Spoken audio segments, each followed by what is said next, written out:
우리 사도신경으로 신앙 고백하시겠습니다. 나는 전능하신 아버지 하나님 천지의 창조주를 믿습니다. 나는 그의 유일하신 아들 우리 주 예수 그리스도를 믿습니다. 그는 성령으로 잉태되어 동정녀 마리아에게서 나시고 본디오 빌라도에게 고난을 받아 십자가에 못 박혀 죽으시고 장사된 지 사흘 만에 죽은 자 가운데서 다시 살아나셨으며 하늘에 오르시어 전능하신 아버지 하나님 우편에 앉아 계시다가 거기로부터 살아있는 자와 죽은 자를 심판하러 오십니다. 나는 성령을 믿으며 거룩한 공교회와 성도의 교제와 죄를 용서받는 것과 몸의 부활과 영생을 믿습니다. 아멘. 우리 찬송가 499장 찬송 드리겠습니다. 499장입니다.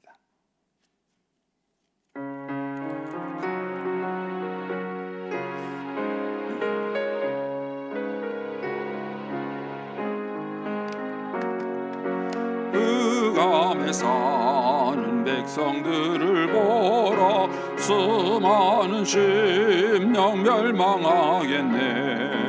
그 누가 갈까 주의 복음 들고 생명을 구원하는 곳으로 큰 권세 주께 있으니 큰 권세 주께 있으니 너는 가서 주의 복음 전하라. 주가 너 항상 지키리라. 구원의 문은 넓게 열렸으니 십자가 금병 일어나가라. 너희의 힘을 하나로 뭉쳐서 죄악의 쇠사슬을 끊어라. 큰 권세 주께 있으니 큰 권세 주께 있으니 너는 가서 주의 복음 전하라. 주가 너 항상 지키리라. 왜 너는 멸망길을 가려느냐. 음성 듣고 응답하여라. 널 구원하려 예수 죽었으니 생명의 참된 복음 전하라. 큰 권세 주께 있으니 큰 권세 주께 있으니 너는 가서 주의 복음 전하라. 주가 너 항상 지키리라. 온전한 만민 승리의 그날에 영광과 찬송 주께 드리네. 속죄함 입어 구원받았으니 기쁘게 할렐루야 부르세. 큰 권세 주께 있으니 큰 권세 주께 있으니 너는 가서 주의 복음 전하라. 주가 너 항상 지키리라. 아멘. 기도하겠습니다. 살아계신 하나님 아버지, 은혜를 감사합니다.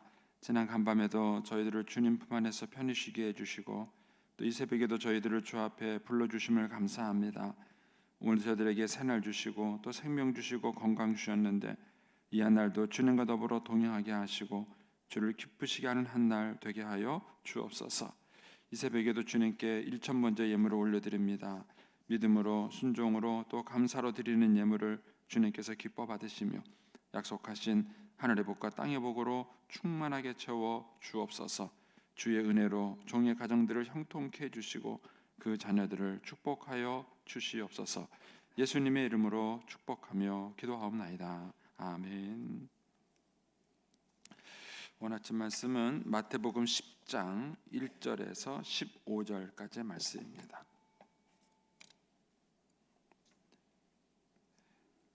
마태복음 10장 1절에서 15절까지 말씀입니다.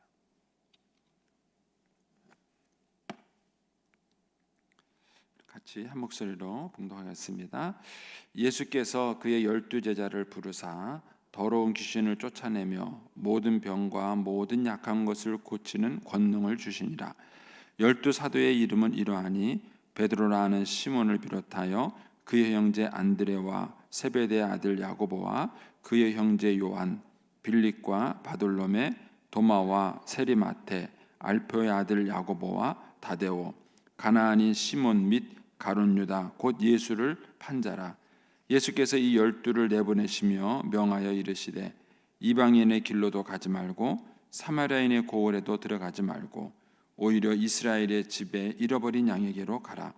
가면서 전파하여 말하되 천국이 가까워왔다 하고 병든 자를 고치며 죽은 자를 살리며 나병 환자를 깨끗하게 하며 귀신을 쫓아내되 너희가 거저받았으니 거저주라.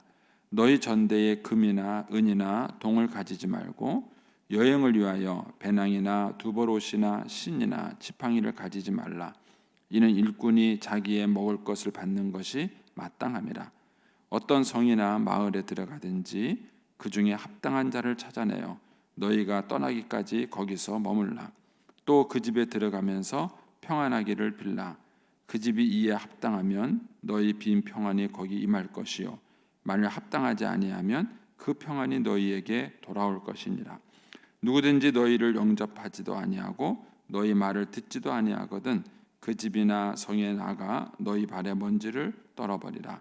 내가 진실로 너희에게 이르노니 심판날에 소돔과 고모라 땅이 그 성보다 견디기 쉬우리라. 아멘. 이 새벽에도 주의 은혜와 축복이 함께 하시기를 축원합니다. 이제 예수님께서 이제 오늘 마태복음 10장에서는 이제 12제자를 부르시고 이제 그들에게 이제 일종의 전도 훈련을 시키는 내용이 이제 이 마태복음 10장의 내용입니다. 우리가 이제 어제 우리가 묵상했던 말씀 가운데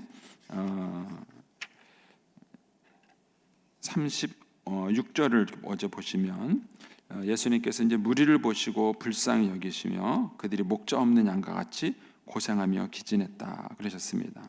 그러니까 예수님이 자기에게 찾아오는 많은 사람들을 돌보시면서 그들의 고통의 원인이 뭐냐라고 진단을 했을 때 무슨 돈 문제도 또 무슨 사회적인 문제도 아니고 그것이 사람 문제다라고 주님 보신 거예요. 그러니까 그들을 이끌어줄 목자가 없는 것이 문제다라고 주님이 진단을 하신 겁니다. 그리고 이제 이 문제에 대한 해결책으로 주님께서는 일꾼을 보내달라고 하나님께 기도하라라고 이제 제자들에게 얘기하셨습니다. 그리고 이제 오늘 말씀이 이어지는 거예요. 그리고 이제 오늘 말씀에 예수님께서 12명의 제자를 부르십니다. 그럼 이 사람들이 누구예요? 이 사람들이 추수할 일꾼이에요. 그래서 이 12명을 훈련시키고 이들이 이제 목자 없는 양과 같은 이 사람들에 대한 목자로 보내주는 주님의 해답인 것이죠. 그래서 이제 교회에서 해야 될 중요한 일 중에 하나가 뭐냐하면 사람을 키우는 겁니다. 사람을. 왜냐하면 주님께서 그 시대를 보시면서 문제라고 진단하신 것이 무슨 사회적인 문제도 경제적인 문제도 정치적인 문제도 아니에요. 결국은 사람 문제입니다. 사람. 그래서 교회가 이 사람을 키우고 사람을 세우고 사람을 파송하는 거예요. 이제 이래서 우리가 이제 선교를 한다고 말했을 때에 제일 기본적인 선교의 시작은 기도입니다. 우리 교회가 중보 기도를 시작했죠. 제일 기본적인 시작은 중보예요. 기도하는 겁니다. 그리고 난 다음에는 물질을 그들에게 보내주는 거예요. 근데 물질보다도 더 중요한 게 뭐냐면요, 사람을 보내는 겁니다. 사람. 지금도 이제 우리가 이제 그 농촌 교회에 우리가 보통 이제 자립이 되지 않는 미자립이라 그러죠.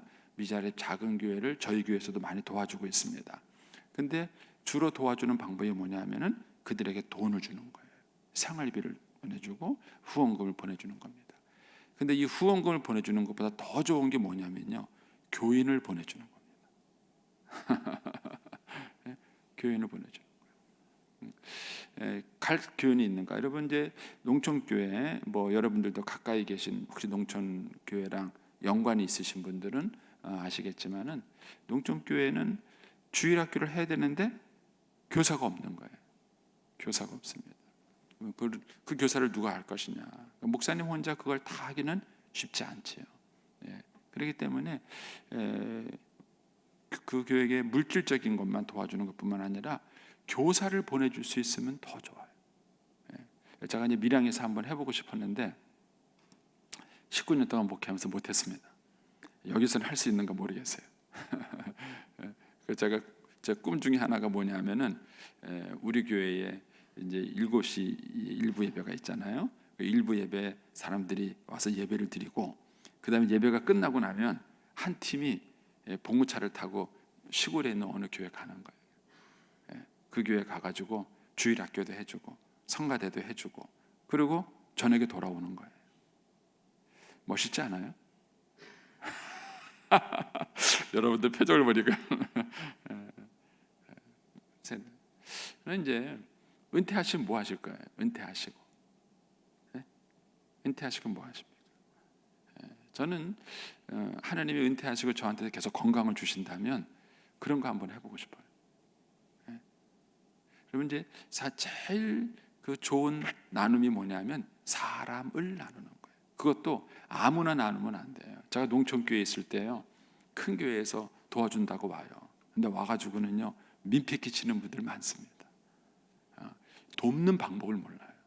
자기 딴에는 와서 돕는다 그러는데 좀 심하게 말하면은 점령군이에요. 점령군.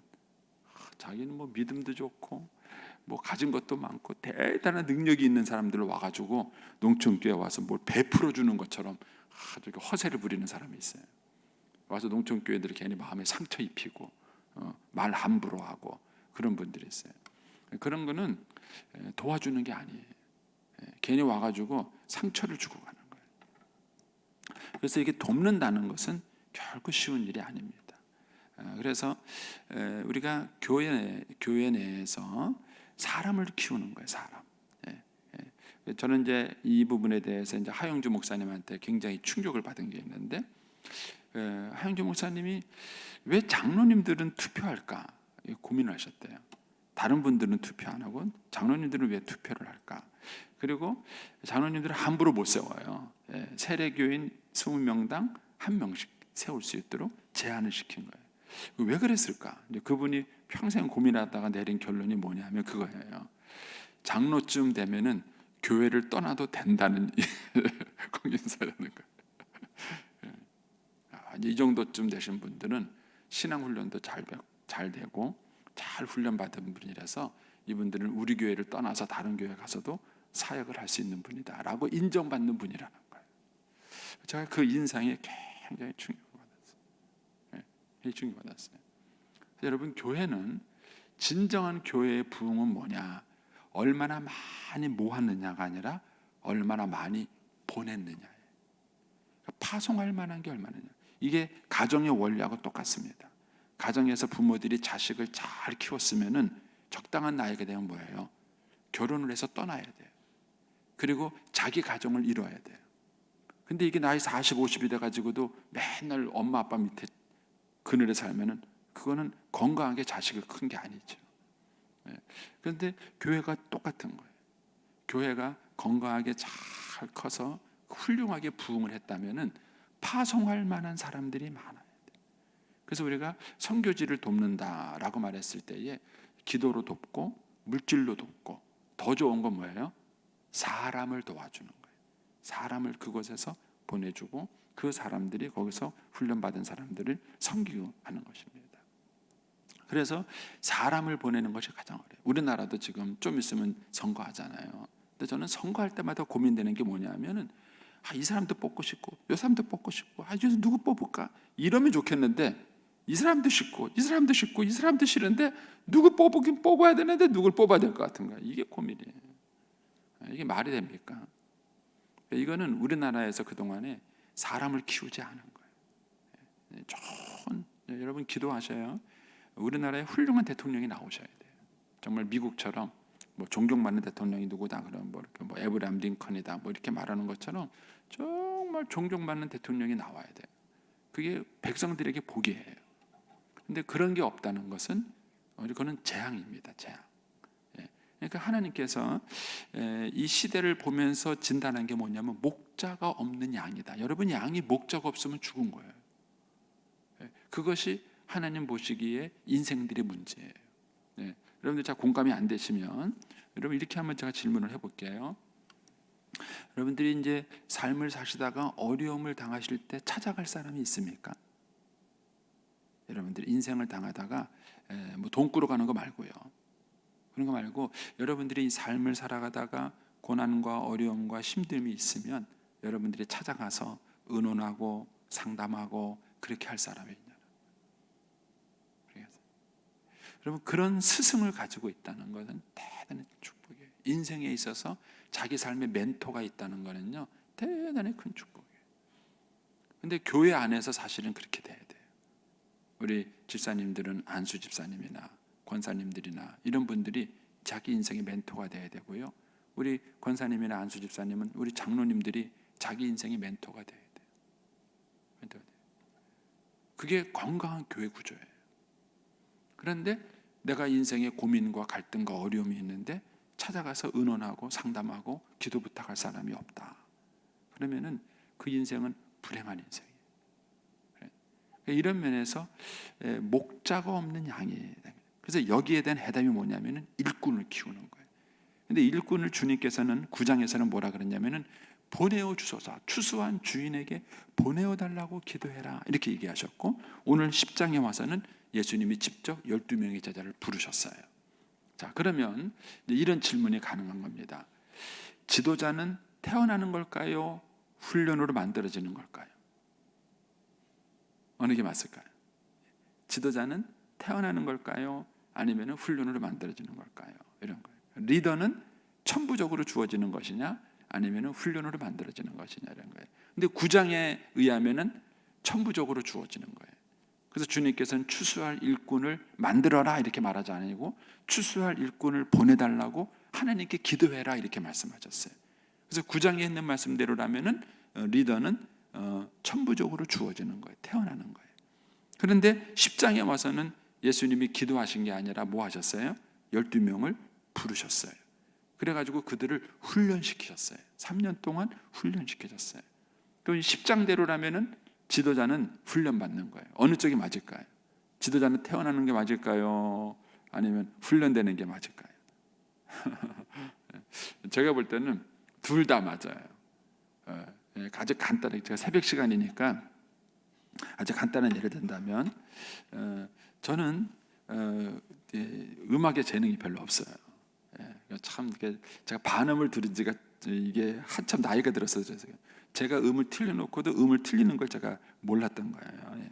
반음도 틀리는 걸 몰랐었던 거예요. 요즘은 압니다. 제가 잘못 틀려서 그렇지 틀린 걸 제가 알아요. 옛날에는 틀리고도 틀린 걸 제가 모릅니다. 근데 이제 제가 예전에는 이제 음악이 이제 잘 몰랐는데 이제 목회도 오래 하다 보니까 이제 실력이 많이 들었어요. 저도요. 잘하잖아요. 알아요. 그런데 저 같은 사람도 계속 훈련하면은 음악은 잘할 거예요. 그러나 그렇게 해서 잘하는 거하고 천부적으로 잘하는 사람이 있어요. 탁 태어날 때부터 어렸을 때부터 막 음감도 뛰어나고 악상도 뛰어나고 천부적으로 잘하는 사람이 있어요. 그런 사람을 따라갈 수가 없어요. 그런데 아무리 천부적으로 잘하는 사람이라 할지라도 훈련받지 않으면 그 사람이 재능이 더 뛰어날 수 있는데 그렇게 되지 못해. 그리고 멀리 가지 못해. 지도자 가운데 실패하는 사람들 보면은요, 그 사람들이 훈련받지. 특히 연예인들 보잖아요. 연예인 아이들이 보면은요, 노래 부르는 재능은 뛰어나가지고 인기인이 돼가지고 돈은 많이 벌었는데 애들이 범죄를 해요. 왜냐하면은 인기인이 됐고 돈을 갖는다는 건 권력을 갖는다는 건데 그런 걸 다스릴 만한 훈련이 안 된 거예요. 훈련이 안 된 거예요. 그래서 결국은 좋은 지도자로 남지 못해. 이제 이런 것들이죠. 그래서 저는 좋은 지도자는 태어나기도 하고 훈련되기도 하는 거예요. 이 두 가지가 다 있는 거예요. 그래서 여러분들이 기도하셔야 돼요. 기도하셔서 우리 교회 안에 이런 좋은 일꾼이 많도록 하나님께서 보내주시도록 기도해야 되고, 또 교회는 내적으로 어떤 사명을 가지고 있느냐면은 그런 사람들을 계속 훈련시켜야 돼요. 계속 훈련시켜서 좋은 지도자가 될 수 있도록 만들어야 하는 것이죠. 이 두 가지 면이 다 있습니다. 이제 오늘 본문에는 예수님이 이제 훈련시키는 장면이에요. 자, 1절부터 4절까지에는 예수님이 12제자를 부르시는 내용이고, 5절부터 15절까지에는 그 12제자를 이제 전도 실습을 보내면서 그들에게 당부하는 말씀이 이제 5절부터 이제 15절까지 있습니다. 저는 간단하게 이렇게 정리해 봤습니다. 예수께서 12제자를 부르시고 그들에게 권능을 주시고 보내사 사역을 명하신다. 보내시면서 여러 가지 당부를 말씀하신다. 이렇게 이제 간략하게 내용 요약을 해봤습니다. 자, 이제 몇 가지 이제 말씀 묵상을 해보면은요, 1절 한번 보겠습니다. 1절에 보시면 예수께서 그의 12제자를 부르사 더러운 귀신을 쫓아내며 모든 병과 모든 약한 것을 고치시는 권능을 주시니라. 여러 가지 묵상이 가능해요. 여러분들이 한번 고민을 한번 해보시기 바랍니다. 여러분, 하나님께서는 우리를 사역자로 부르실 때 절대로 일만 시키지 않으세요. 뭐냐면은 부르셨을 때에는 감당할 수 있는 능력을 반드시 주세요. 반드시 주세요. 그래서 내가 이 일에 부름받았는지 부름받지 않았는지를 알 수 있는 방법 중에 하나는 뭐냐면은 은사가 있는가 없는가를 알으셔야 돼요. 목사는 공부하기 싫어하면 목사 되면 안 돼요. 평생 공부하는 사람이 돼요. 또 목사는 반드시 가르치는 은사가 있어야 돼요. 가르치는 은사가 없으면 목사가 되면 안 돼요. 그래서 스펄천 목사님은 목회자 후보생들에게라는 책에서 그런 얘기를 했어요. 당신이 가르치는 은사가 있는가를 확인해봐라. 그 가르치는 은사가 있다는 것은 무엇으로 알 수 있느냐 하면은 자기의 가르침을 듣고 설득당한 사람들이 있어야 돼요. 본인이 가르치는 게 재밌어야 돼요. 근데 그런 게 있는가를 점검해 보라는 거. 없으면은 당신은 목사로 부름받은 게 아니라는 거예요. 여러분, 주님께서는 우리에게 어떤 은사를, 그러니까 어떤 사명을 주실 때에는 그 사명을 감당할 수 있는 은혜를 반드시 주십니다. 반드시 주십니다. 그래서 여러분들이 주의 일을 감당할 때 그 믿음을 가지셔야 돼요. 자, 그 다음에 권능을 주셨고, 그다음에 12절에 다음에 5절로 가보십시오. 5절에 가면은 예수께서 그 12를 보내사 내보내시며 명하여 이르시되 그랬습니다. 이르시되, 보내면서 명하여 이르시되, 이게 굉장히 중요해요. 이게 뭐냐면은 주님께서는 능력, 권능만 주신 것이 아니라 이르시되 말씀도 주셔요. 말씀도 주십니다. 그래서 주님께서 우리가 어떤 일을 감당하도록 하실 때에는 반드시 능력도 주시고 그 다음에 가르침도 주셔요. 왜냐하면은 능력만 주고 가르침을 주지 않으면 반드시 사고를 칩니다. 예를 들어서 제가 우리 자녀들에게 말씀으로 가르치지 않고 돈만 준다. 그러면 자식 버리는 거예요. 여러분, 자녀들에게 돈만 주시면 절대 망합니다. 문제는 그 돈을 다스리고 관리하고 훈련할 수 있도록 가르치셔야 돼요. 우리 민족에게는 참 아쉬운 게 뭐냐면은 탈무드 같은 책이 없다는 게 너무 아쉬워요. 유대인들은 탈무드가 있어요. 그 탈무드에 보면은 삶에 대한 지혜들이 참 많죠. 그게 이제 성경을 해석하고 또 해석한 거예요. 그게 탈무드인데, 그 탈무드를 가지고 그들에게 여러 가지 삶의 내용들을 많이 가르치는 것을 볼 수 있습니다. 근데 우리들은 그런 게 없어요. 그런 게. 그래서 저는 이제 우리 교회가 그걸 해낼 수 있을지는 아직까지 미지수지만 꿈은 그거예요. 꿈이 뭐냐면 우리 교회에 방대한 교육 자료를 비치하는 거예요. 잘 모르시겠죠? 저도 이번에 공부하면서 많이 배운 거예요. 예를 들어서 어린아이가 물어봐요. 아빠, 하나님은 어떻게 생기셨어? 하고 이제 5살짜리가 물어봐요. 뭐라고 답해요? 뭐라고 답해죠? 그리고 하나님은 왜 이 땅에 악한 그런 사람들을 놔두셔? 악한 사람들을 다 죽이면 될 텐데 왜 하나님은 악한 사람을 놔두셨어? 아이들이 순진한 질문. 근데 이 질문들이 굉장히 신학적인 답변이에요. 여기에 대해서 신학교 교수들은 이미 훈련받았어요. 답을 알고 있습니다. 근데 이것이 우리들에게 전달이 되지 않았어요. 저는 이제 이런 질문들을 이제 그런 교수님들과 관계를 가지면서 답을 만들어서 우리 교회 안에 여기에 대한 자료를 쫙 비치하는 거예요. 그래서 예를 들어서 아빠, 하나님은 어디 계셔? 또는 하나님은 왜 악한 사람들을 가만 내버려 두셔? 그들을 다 죽이지 않고? 이런 질문을 아이가 물었을 때 어떻게 가르치면 될까요? 와서 찾아보면 있어요. 거기 찾아보면 다 있어가지고 그거 딱 보고 부모가 배워서 가르쳐주면 돼요. 그런 거 만들면 좋지 않았을까요? 여러분 표정이 좀 제 말을 좀 이해하시는 겁니까 지금? 방대한 교육 시스템을 만드는 거예요. 탈무드 같은 재료를 만들어서 과연 우리가 해낼 수 있을지는 하나님만이 아시고 그런 저는 꿈이 있습니다. 네. 그래서 정말 그 아이들, 부모와 아이들이 만나서 실제적인 훈련시키는 거예요. 나중에 제가 우리 어른들은 제가 해드리겠지만 시간 관리를 어떻게 할 것이냐 하는 거예요. 자기 시간 관리, 자기 재능 관리를 어떻게 할 것이냐. 이런 것들을 여러분들이 우리 자녀들에게 구체적으로 훈련을 시켜야 되는 거예요. 그리고 돈을 주셔야 사고를 치지 않아요. 그래서 하나님께서는 우리에게 권능도 주시고 말씀도 주셔요. 근데 한국 교회가 그동안 실수한 게 뭐냐면은 권능만 추구했다는 거예요. 저는 청년 시절 때 한국 교회에 능력이 많이 임하던 시절에 신앙생활했어요. 그래서 교회 안에 방언하는 친구들, 예언하는 친구들, 심지어는 학생인데 신유 은사가 있어서 병을 고치는 친구들도 있었어요.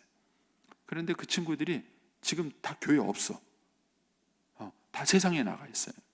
왜 그러냐면은 그때 한결같은 공통점이 뭐냐면 교회가 기도는 많이 시키고 권능은 많이 추구했는데 아무도 성경을 가르쳐주지 않았어요.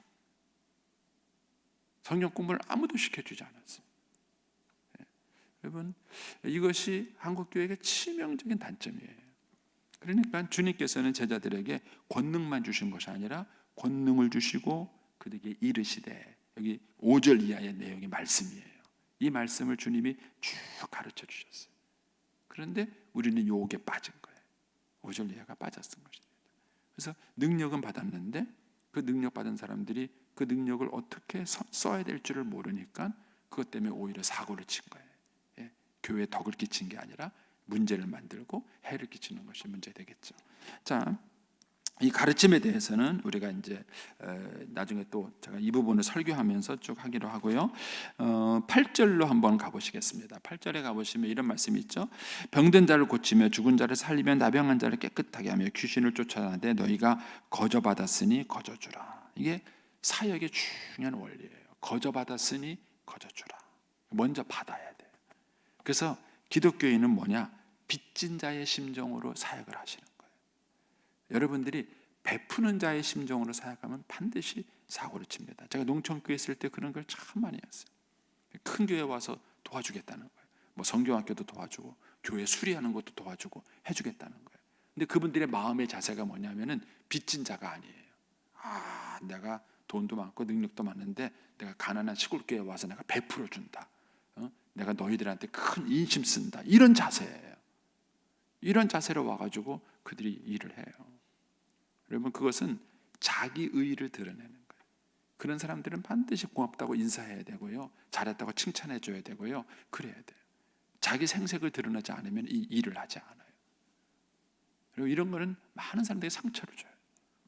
근데 진정한 봉사는 뭐냐? 내가 이미 받은 거예요. 거저 받은 거예요.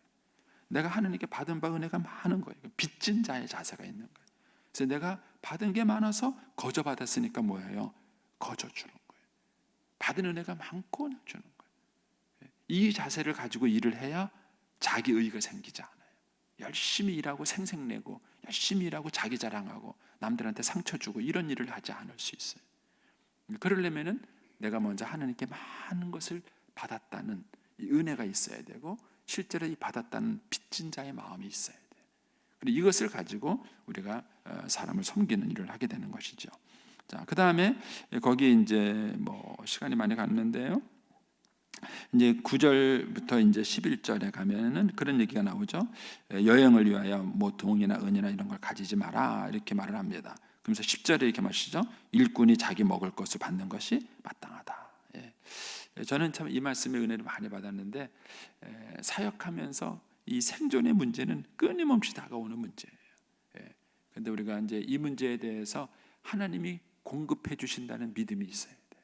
여기 보면은 일꾼이 자기 먹을 것을 받는 것은 마땅한 겁니다.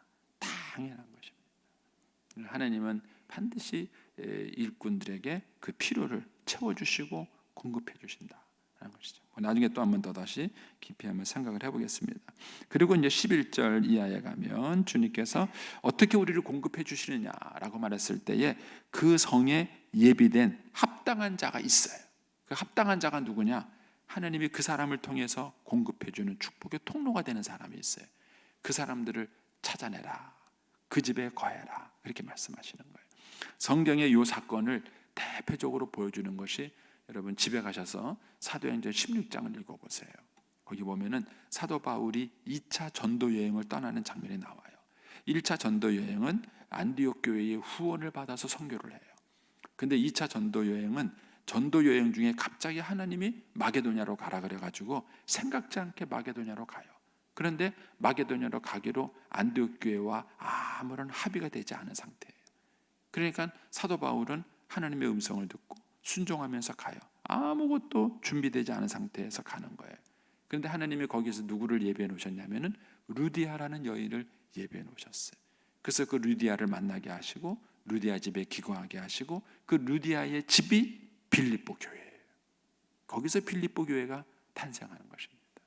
그래서 하나님께서는 반드시 우리가 일을 할 수 있는 합당한 자를 예비해 놓으시고 또 그를 통해서 하나님께서 우리를 축복하시는다는 얘기가 이제 요 사역의 쭉 원리들입니다. 이런 것들 여러분들이 한번 깊이 한번 묵상을 한번 해보시기 바랍니다.